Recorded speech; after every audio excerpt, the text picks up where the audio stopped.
Alright, bitches, we're on to episode 9 of Dragon Ball Super. And finally, shit is starting to get real.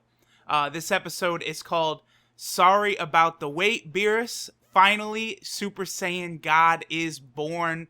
So, finally, after 8 full episodes of Beerus meandering around and fucking around and all this bullshit, we get the real deal today.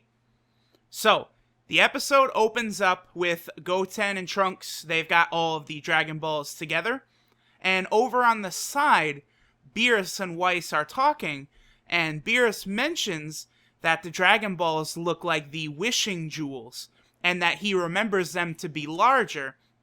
And Whis tells him, no, you're not mistaken. The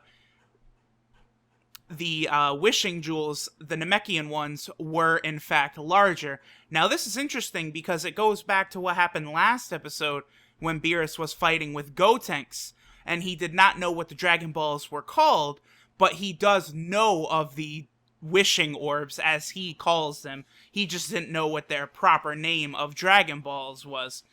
So at this point, Goku calls Shenron. Shenron comes out, and Goku makes a very simple wish. He just asks if Shenron will bring the Super Saiyan God to Earth. Or, wait, hold on. The way he described Goku says, do you know who the Super Saiyan God is? And if you do, could you please bring him here? That's what Goku basically says. And Shenron says that's an easy request, and Goku is kind of like, awesome, that means Lord Beerus is not going to destroy the planet. And at this point, Shenron, freaks out and is like, what did you say, Lord Beerus? And then looks over and sees Beerus lounging in, one of those poolside chairs. And he starts freaking out, and he's like, I apologize for speaking down to you from such a high position, blah, blah, blah, blah, blah. And Beerus says, enough, just get the Super Saiyan God here. And Shenron informs him that he cannot bring the Super Saiyan God to where they are because the Super Saiyan God does not exist. And at this point, Beerus stands up and he's preparing, I guess, to destroy the planet. But then Shenron elaborates that, according to Namekian lore, if 5 pure-hearted Saiyans, 5 righteous Saiyans, pool their hearts and their power together, that will create the Super Saiyan God. And at this point, Shenron says, okay, I gave you what you needed, and now he bounces. He's always like, I apologize, Beerus, I hope in the future that I will be graced with your presence again. And Shenron just pieces out, and he's gone. And it's funny, Krillin, and they mention that, Shenron actually ran away this time. So at this point, they decide, alright, well, we know how to do it, so let's just all power up and try and do this. Piccolo comes in and says it's impossible. There's only 4 pure-hearted Saiyans, obviously referring to the fact that Vegeta is not a pure-hearted Saiyan. But a couple characters chime in that he took his family on a nice, vacation, referring to episode 2 of Dragon Ball Super. And, Chi-Chi mentions that Vegeta's a good father. And so they give it a try. Gohan, Trunks, Goten, and Vegeta, they, clasp hands together, and they all power up and pour their energy into Goku. And after they start, they all go Super Saiyan. Goku goes Super Saiyan. They kind of lift up in the air a bit, and Goku and Gohan mention how Goku is stronger than ever before, and his power is incredible and amazing. But Beerus and Whis obviously can tell that he's not a god, and his energy is not that of a god. And Whis tells them, you have it all wrong. You need to pour out not your energy, but your heart. And then he also mentions that they're missing one. They need 5 Saiyans to pour their energy into one, so that way it'll be, they need 6 people, not 5.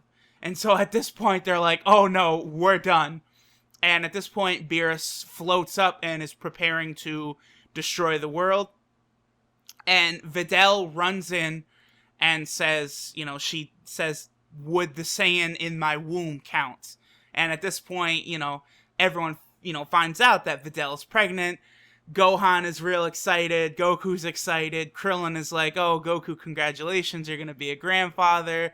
And then Beerus, is angered and says, hurry up. I want the Super Saiyan God here now.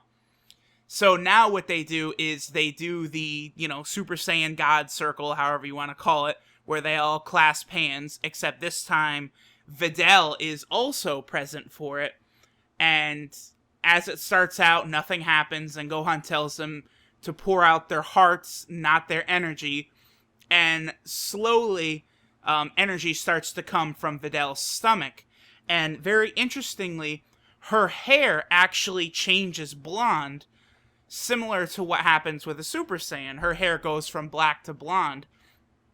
I know that some fans are theorizing that she might be sort of like a human Super Saiyan. The obviously the Saiyan baby she has in her womb might be, giving her some sort of Saiyan powers. But I do think it's interesting that her hair does not like get spiky or stand up. Her hair changes blonde, but it does not like shoot upwards. Like, think of like Super Saiyan Gohan when he's a child during the Cell games. How when he's Super Saiyan, his hair is blonde, but when he goes Super Saiyan 2, it, really, really juts upward. But Videl, like, a Saiyan's hair when they go Super Saiyan, it always jets up. Even if it's already a little bit up like that, it'll still get a little more pointier and a little more rigid. And Videl's does not, which is interesting. And at this point, it begins a very, very, very long 5 or 6 minute transformation thing where, all of the energy is being poured out into Goku. The Super Saiyan God circle is really going crazy. Like, the heavens open up. It snows, rains, hail, everything. Everything is just going crazy. All the energy pools into Goku. And finally, there's an explosion, and you see the red aura begin to appear. And Beerus is looking down on it. And just then, he remembers his vision from the second episode. After he destroys the planet in the second episode, he sees a quick glimpse and, remembers the Super Saiyan God is what he's looking for. And as he's looking at Goku covered in this red aura, he has that same flash and realizes that this is the Super Saiyan God at last. And Weiss does say it does appear so. And then Goku, he's floating and he kind of lands. And his aura, it's a blinding red light that sort of fades away, and then you could see that he's Super Saiyan God Goku, and he's got his hair is a little bit spikier from normal Goku, but it's still very similar to normal Goku's hair. He has a shade of reddish. In the movie, it was just kind of straight red. Here, it seems like it's taking on a little bit more of kind of a pinkish hue. I'm going to assume, obviously, they wanted to really make sure that it was not to be confused with the Kaioken, which I think was very important to them. So they made sure that his hair and the aura might look a little bit different than that. And Beerus lands, and Goku says, finally it's happened. And Goku says he's excited, and then the episode cuts off, it looks like, just when Beerus and Goku are about to begin battling. And then for the next episode, during the preview, all the preview, we see it's the battle between Goku and Beerus, so the shit is about to finally go down next time. Next time, the fight will begin for real, for real. I will see you bitches then for episode 10.